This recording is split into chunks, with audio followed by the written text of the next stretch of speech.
쉽고 얕게 알려주는 격과사전입니다. UFC 253 코메인 이벤트와 메인 이벤트에 대해 쉽고 얕게 알아보겠습니다. 우선 코메인 이벤트, 라이트 헤비급의 절대적인 영향력을 자랑하던 기존 챔피언 존 존스가 벨트를 반납함에 따라 랭킹 1위 레이스와 랭킹 3위의 블라코비치가 타이틀전을 가졌습니다. 자, 경쾌한 스텝으로 경기를 시작한 레이스는 블라코비치의 로우킥 타이밍에 기습 뒷손 스트레이트를 적중, 산뜻한 시작을 보입니다. 그러나 잠시 균형을 잃었을 뿐 가볍게 털어버린 블라코비치, 절묘한 타격거리 조절을 앞세워 스근하게 레이스를 압박합니다. 역시나 스텝이 유리한 레이스는 사이드로 거리를 벌렸으나 이때 블라코비치는 한 가지의 셋업을 선보입니다. 투 스위치 미들, 이어 시동을 걸고 들어오는 레이스를 상대로 묵직한 슬라브산 뒷손 오한마를 보여주는데, 이는 활발한 스텝으로 인앤아웃을 시도하는 레이스에게 자신의 타격거리를 억지로 뚫고 들어올 때는 뒷손 카운터, 그리고 타격거리를 벗어나려 할 땐 투 스위치 미들, 단순하지만 묵직한 두 가지의 제약을 걸어놓습니다.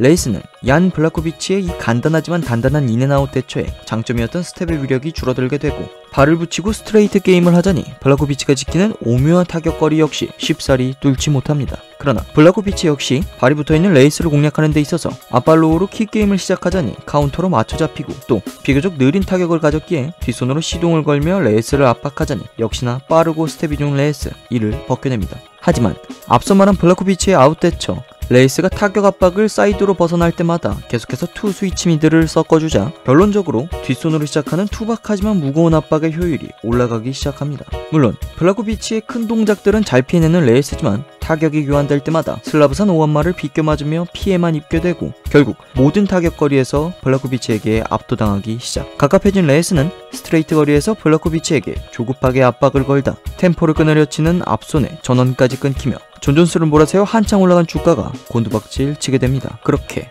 37살의 챔피언이 된 얀 블라코비치, 그동안 큰 임팩트도 없고 주목받는 선수도 아니었기에 UFC 라이트 헤비급 챔피언이 되리라 생각도 못했는데, 결국 살아남은 사람이 강한 사람이라는 것, 대기만성의 끝을 보여준 것 같습니다. 자, 다음 메인 이벤트, 아데사냐 대 코스타. 현 세계 최강의 오타쿠이자 미들급 최고의 스트라이커, 또 최고의 카운터잡이 아데사냐와 미들급에서 손꼽히는 헬창, 아니 피지컬을 앞세워 상대를 압도하는 난폭한 스트라이커, 미들급 최고의 훅잡이 파울로 코스타. 각각 19연승과 13연승으로 누군가의 연승은 깨지고 누군가는 챔피언이 되는 단두대 매치, 바로 알아보겠습니다. 원래 신중하게 타격거리를 재기 시작하는 아데사냐와 달리 상대가 올림픽 메달리스트 레슬러라도 상관없이 엄청난 타격 압박을 걸던 그 코스타가 얌전히 탐색전을 합니다. 어떤 의도로 어떤 디테일의 전략을 들고 준비했는지는 모르겠으나 다시 준비해야 될 것 같습니다. 아데사냐는 정적인 스트레이트 타격거리의 정점, 얌전히 타격수 싸움을 걸어오는 코스타는 좋은 먹이일 뿐이었습니다. 킥게임에선 코스타의 바디킥 자체가 위력이 강력했던 것 뿐이지, 스트레이트 거리에선 아데사냐를 상대로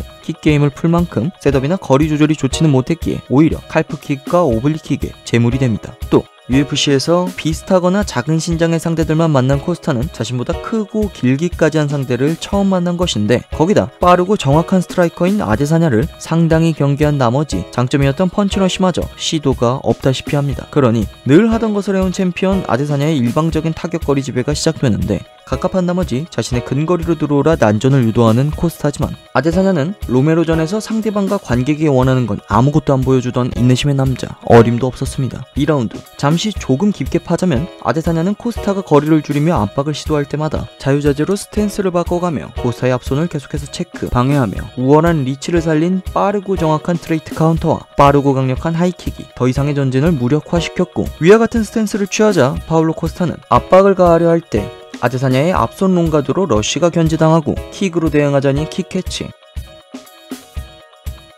뒷손을 함부로 던지자니 리치가 더 길고 정확한 카운터로 위험에 노출됩니다. 이에 코스타는 어떤 대책을 가져왔느냐? 안 가져왔습니다. 그대로 당했습니다. 러쉬를 안 하자니 자신보다 길고 빠른 오소독스 앞손을 못 뚫고 칼프킥에 당하며, 러쉬를 하자니 자신보다 길고 빠른 사우스포 뒷손 뒷발에 당하고, 반복. 어떤 파이법도 찾지 못하고 반포기 상태로 아데사냐의 타격 수업을 들을 때쯤 아데사냐가 롱가드를 하지 않는 틈을 타 잽을 던져봤으나 그것을 기다리고 있던 아데사냐의 카운터에 잡아먹히며 경기는 끝나게 됩니다. 여담으로 이번 경기에서 보여준 아데사냐의 몸 상태가 이슈가 되고 있는데, 확실히 전 경기와 비교했을 때 여유증이 생긴 것을 확인할 수 있습니다. 성장기 소년도 아닌 아데사냐가 이런 갑작스러운 신체적인 변화가 생긴 것에는 합리적인 의심이 생길 수밖에 없는데, 경기 후 인터뷰에서 이에 대해 묻자 뭐 어쩌리란 두루뭉술한 답변을 보였지만 앞으로 확실한 해명이 없다면 논란은 계속될 것 같습니다.